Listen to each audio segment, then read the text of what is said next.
Hi, I'm Chef Joe from Clean Eating Magazine, and today we're talking about beef tenderloin. Now, beef tenderloin is an expensive cut of beef, so this isn't something you want to use for your roasts or stewing or braising. You want to make sure you cook it nice high heat and fast. So grilling or searing is the best way to cook this beef. Now, also, it doesn't need a lot of fussing. It doesn't need marination or a lot of time in the fridge to, get more tender. It just needs quick seasoning. So I like mine really simple, a little bit of a purist, just some olive oil, cracked black pepper, and salt. Now, if you want a little bit more flavor, you can add your own touch. So you can add some garlic, some fresh herbs, some cumin, some cayenne, whatever you like, whatever is your favorite spice, you can add to this meat. So we're just going to season it, and then we'll be ready to cook. So this is a perfect steak. If you just need to cook something fast for dinner, this is ready to go in minutes because it doesn't require any marination. And it's also really tasty. So, if you've got company coming over, beef tenderloin's always a nice treat.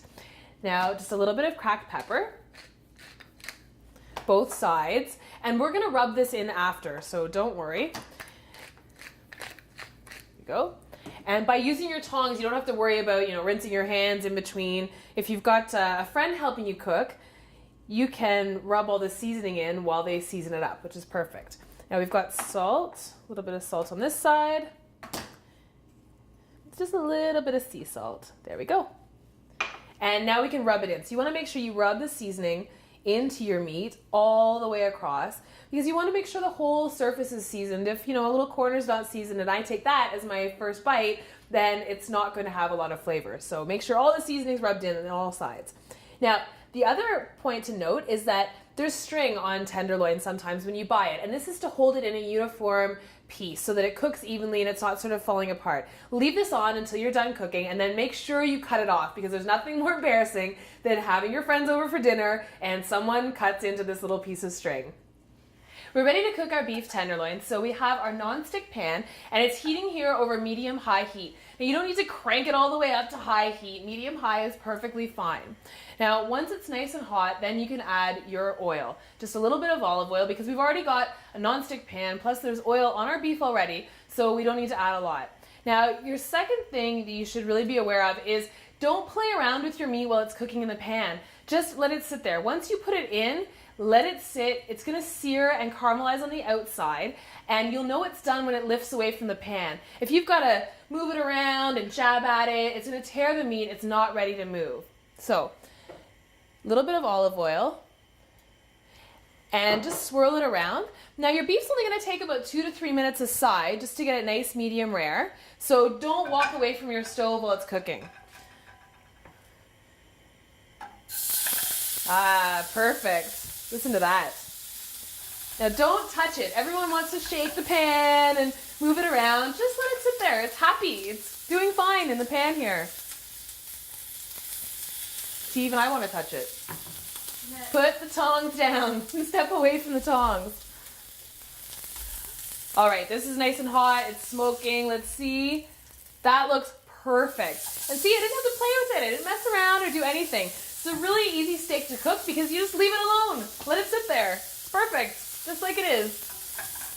Okay, our beef's been cooking for about 5 minutes total, about 2.5 minutes aside, and look at that. It's perfect medium rare. There we go. Now, make sure you don't cut into this right away, and please don't cut into it to tell if it's cooked or not. All you have to do is do a little finger test, which we'll show you in a second. Cover it with a little bit of foil, and we're ready to go.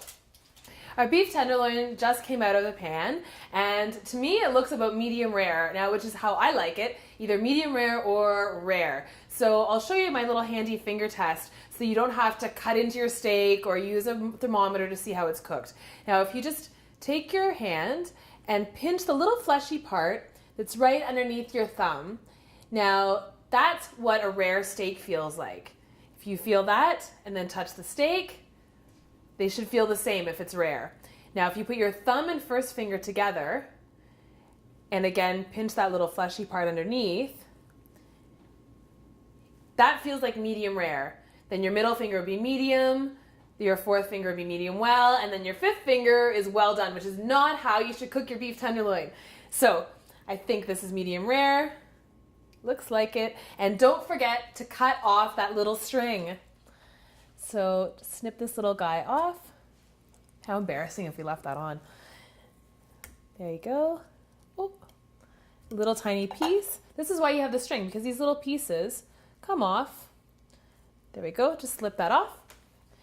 And we're all set to go. For more lean beef recipes, you can visit us again at cleaneating.com and pick up a copy of Clean Eating Magazine. We'll see you again soon.